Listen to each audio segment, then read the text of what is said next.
So what we have learned so far is that if you have a functional which is a function of a function uh, and probably its derivatives as well. For example, in this functional, these terms contain derivatives of the function ui.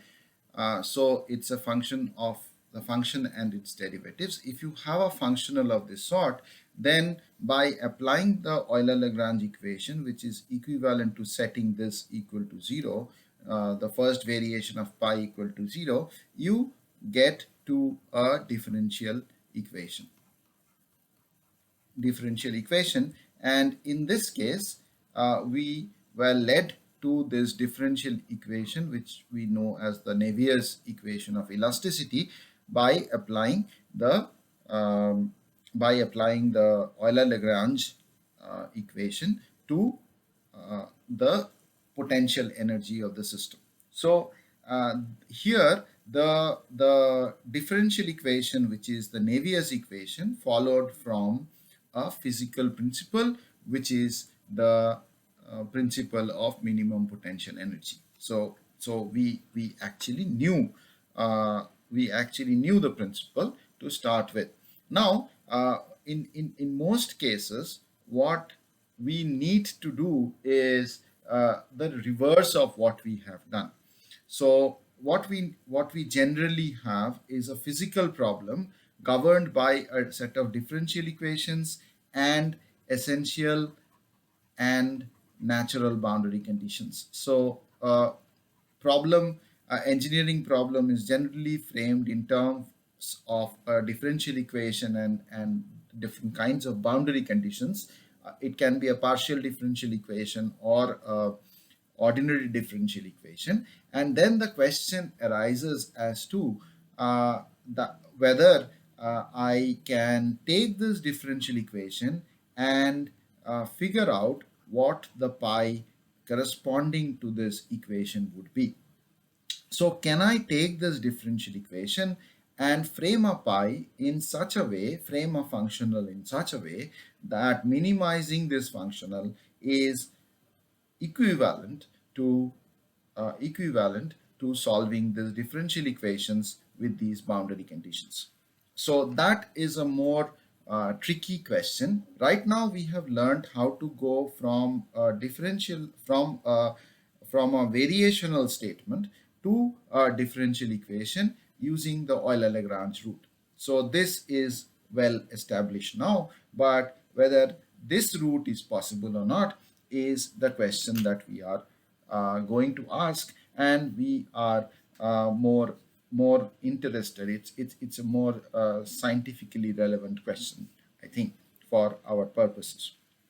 Now, in this case, where you had the minimum potential energy principle available, this route is probably known from the physical principle itself. We know that this is the potential energy. The functional itself is the potential energy. If we know that this is the potential energy, we can directly write down the potential energy. And then from the physical principle, we know that the differential equation, which is the Navier's equation in this case, is equivalent to this potential energy, to minimizing this potential energy. So we are governed by a physical principle. In most cases, such physical principles may not exist, and then we will have to take a call on whether we can take the differential equation and actually does a pi corresponding to it exist. That's the first question, and if it exists, can I find it? So these are the two questions that we will briefly try to solve in this part of the lecture. And to do that, I will not do it this week. I will do it next week. I will answer the question completely next week. By next week, we will make a few preliminary steps this week.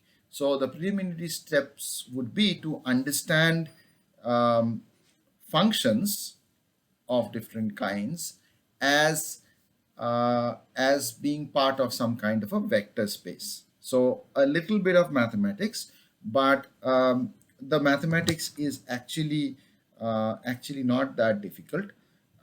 If you get a little bit of idea of what I am going to say in the remaining part of this lecture, it will help you in formulating potentials, formulating functionals from differential equations. So that's what we will try to do now.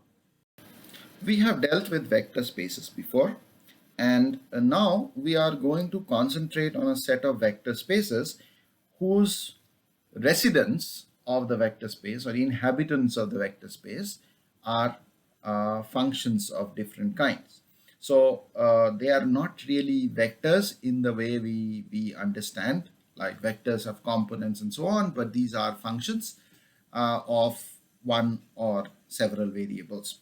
Now, can they form a vector space? Well, they can form a vector space if they obey these certain simple laws of vector addition and scalar multiplication. So, for example, if you take two functions from the vector set, from the vector space, add them, the addition is, the order of the addition does not matter.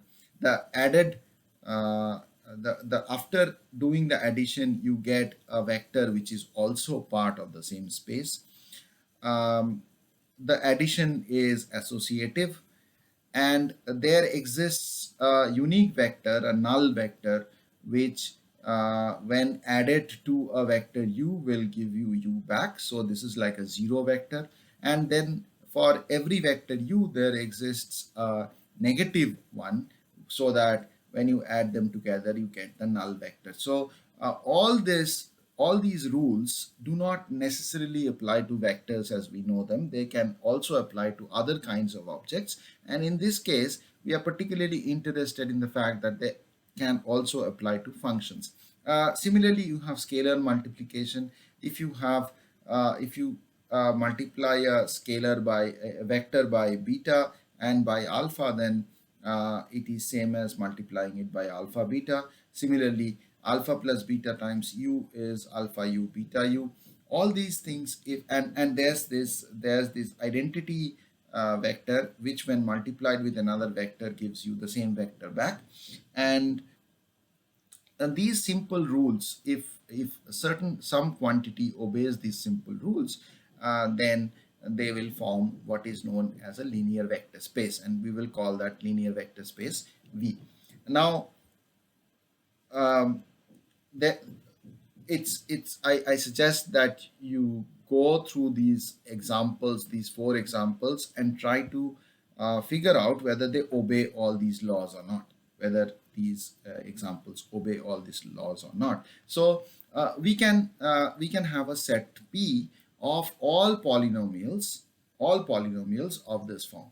So this will form a linear vector space, because you can this general kind of a polynomial with real coefficients will obey all these rules that you see in this slide. Similarly, if you take Pn, which is the set of polynomials of degree n or lower, they will also form a vector space. So we will truncate these polynomials to some degree n, and we will take all sets of polynomials which are n or less, and in that case also all these laws that you see in this slide would be obeyed. However, if you have a set consisting of polynomials which are exactly of degree n, then I think this and this will not be satisfied. You just do some thinking on this to figure out which of these laws would then not be satisfied, so that the space of polynomials of degree exactly equal to n, whatever n might be, is not going to form a vector space. So and then vector spaces can also be sort of esoteric like this, as solutions of this problem, which are C2 continuous. which are C2 continuous, which means up to the second derivative you have continuity of these functions. So all solutions of this problem which are C2 continuous in this domain 0 to L will also form a vector space, and you can that easily show that these solutions to this equation will uh, also follow all these rules here. So um, what I want to impress upon you is that functions can form a vector space. You have to choose them carefully, and if you do that, they would obey all laws of vector addition and scalar multiplication, and they would be a bona fide vector space. Now, we have learned earlier that vector spaces have norms.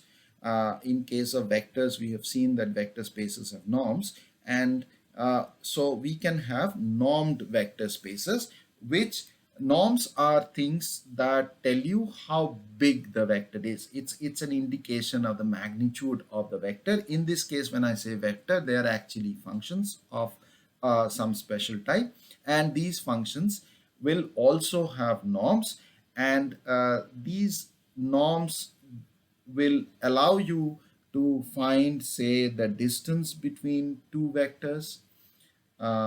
So distance within inverted commas, because the distance is actually not the Euclidean distance that we are used to. And a normed space which is complete is called a Banach space. Uh, don't have to worry about the names so much, but a Banach space is a complete normed vector space in which a norm is also defined in the proper way. What is the proper way of defining a norm? You have to define the norm in such a way that the norm is always greater than 0. The magnitude of the vector is always greater than 0 and is equal to 0 only when the vector itself is the null vector. Then multiply the vector by a scalar, the increases its multiplies its magnitude also by the scalar, and the triangle inequality also has to be satisfied. So these three are the essential properties of the norm, and the norm is a way of telling you the size, the magnitude of a vector, and it's not necessarily the uh, Euclidean magnitude. For different kinds of vector spaces, you will need norms which make better sense. Now, a normed vector space is a Banach space. It has to be complete, which means that every sequence of vectors in the space will converge to a vector which is inside the space. So basically, that's what completeness of a vector space means. Don't have to worry about this too much. What we have to worry about is the idea of norms and inner products, which are interrelated, as I will explain in a moment. So norms and inner products of the vectors have to be defined, and different kinds of spaces will be different kinds of vector spaces, function spaces will be differentiated based on the norms and inner products that we define. Now, here are some examples. So this is called the L2 space. L2 space is the space of all functions of, say, x, y, and z that are square integrable, which means that if you evaluate this integral, then you get a finite number. So this integral exists and is finite. So for all these functions, you can again show that these form a vector space, and these functions are called square in L2 space, or the space of square integrable vectors, the square integrable functions. In general, you can use different norm. You can use, instead of 2, you can use p here. So this is a generalized form of what you have here, and this is called a Lebesgue space. So we have functions where the norm is defined in this way. So this is the norm of the function, and all functions which have finite values of this norm would form a vector space, and that vector space would be the LP space. And L2 space is a special case for p equal to 2, and p equal to infinity is known as the subnorm, and that gives you that is valid for p equal to infinity, and that gives you in some sense the maximum value of this ux uh, forms the this infinity norm. So this is very important for us. So we will deal with L2 spaces a lot. This is a generalization of the L2 space, and this is in a special case which gives me in some sense the maximum value of the function within the vector space. Sometimes when we think about length of functions, we may have to um, consider the function itself as well as its derivatives. And we can define norms which include derivatives as well. An example could be when you are writing a code where some function has to converge to a particular value. You might want the function value to converge to a particular value as well as its derivatives to converge to a particular value. In that case, your convergence checks would be norms that include functions and its derivatives as well. And this is a general definition of a norm called the Sobolev norm, where m is where alpha is mod alpha is always less than m. So and these are derivatives of different kind, and these derivatives are defined here. So I have written this for the case of m equal to 1, and p of course is a number lying between 1 and infinity. So if m equal to 1 and mod alpha is less than m, then alpha 1 can be alpha 1 and alpha 2 can only be 0 and 1. So for 0, you get, when alpha 1 is equal to 0, you get the function itself. So u to the power p is the first term, and the other term, so in this summation, the first term is u to the power p, and then the second term would be the first derivative of u with respect to x, and then the first derivative of u with respect to y. So this would be your norm. This would be your norm, and this includes the function itself as well as its first derivatives. They are involved in determining how long or what is the magnitude of the function.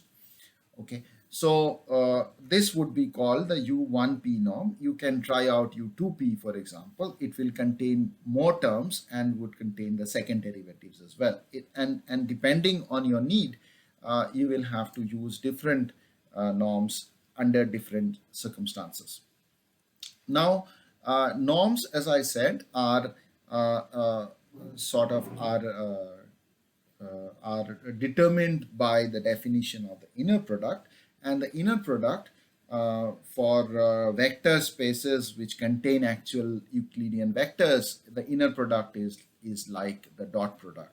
In this case, of course, because we are dealing with vector space of functions, we have to define what an inner product is. And again, inner product will follow some sort of very simple rules. For example, the order does not matter.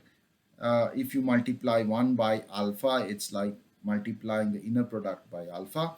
And then if you take two vectors and take its inner product with the third one, it's like taking u1v and u2v. And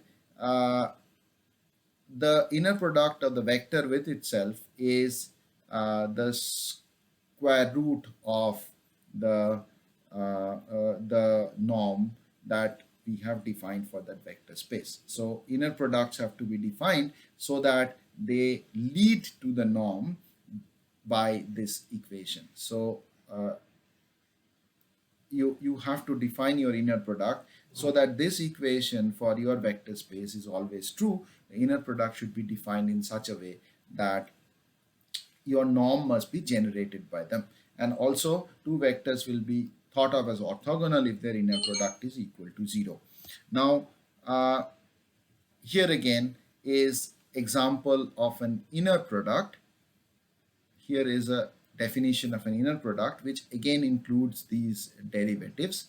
So inner products are between two vectors u and v, and in this case you will see that if I use m equal to 0, I get an inner product which is simply the product of the two vectors integrated over the volume. If I use 1, then I get an inner product which contains the product of the functions, product of its x derivatives, product of the y derivatives. So in this case, if u and v are the same vectors, it will actually generate the norm for p equal to 2 that we have written here. It will generate the norm corresponding to p equal to 2. So this inner product is generating a norm for the L2 space. Okay, so finally, so once we have defined inner products and norms, we have function spaces. Each function space will be endowed with the definition of an inner product. So definition of an inner product is how you multiply two elements of that vector space together to get a scalar, and that idea of the inner product will also generate the idea of a norm. That's what I wanted to impress upon you. The norm and the inner products that we define have to be consistent with each other, but how we define the inner product depends on our need and what kind of checks we want on these functions that we are dealing with. So we have lots of options, and we have to choose the correct option depending on our application. So finally, once we have defined this, we can define a linear transformation. A linear transformation takes a vector, element of a vector from the space U, and puts it in another space V. The transformation, we can call it T. It's a linear transformation because if you take the sum of two vectors, each of which are part of U, then you get, transforming that, you get Tu1 plus Tu2. Similarly, if you take a multiple of a vector, scalar multiple of a vector, you get scalar multiple of the transformation. So these two make it eligible, make T eligible to be a linear transformation. So a special case of a linear transformation is when you take an element of a vector V and transform it in such a way that you get a scalar back. So this is an example. This lives in V, this lives in V. You multiply them together, integrate them from A to B, you get a scalar which will be called a linear functional. A linear functional is a special case of a linear transformation where the result of the transformation gives you a scalar. Similarly, we can have what is known as a bilinear form where you take two elements from V and get a scalar as a result of the transformation. So this is an example. U and V are elements of V, and you have done this. The transformation involves multiplying their derivatives and the functions themselves, adding this together, integrating over dx from A to B, you get a scalar again, and this scalar is a function of two elements of V. So this is known as a bilinear form. So this is a scalar, so this lives in R, and then you have chosen U and V from V, so you have to take pairs from V, pairs of vectors from V, so that's why we write V cross V here. So this linear transformation, linear functional and the bilinear form are going to be very important for us to prove a very general theorem that we are going to do next, beginning of next week. And I want you to understand, at least get a feel of what we have learned in this part of the lecture, and try to understand the idea of norms, inner products, and the bilinear form and the linear functional. As we have discussed here, we will uh, use this to prove an important result, and that's next week.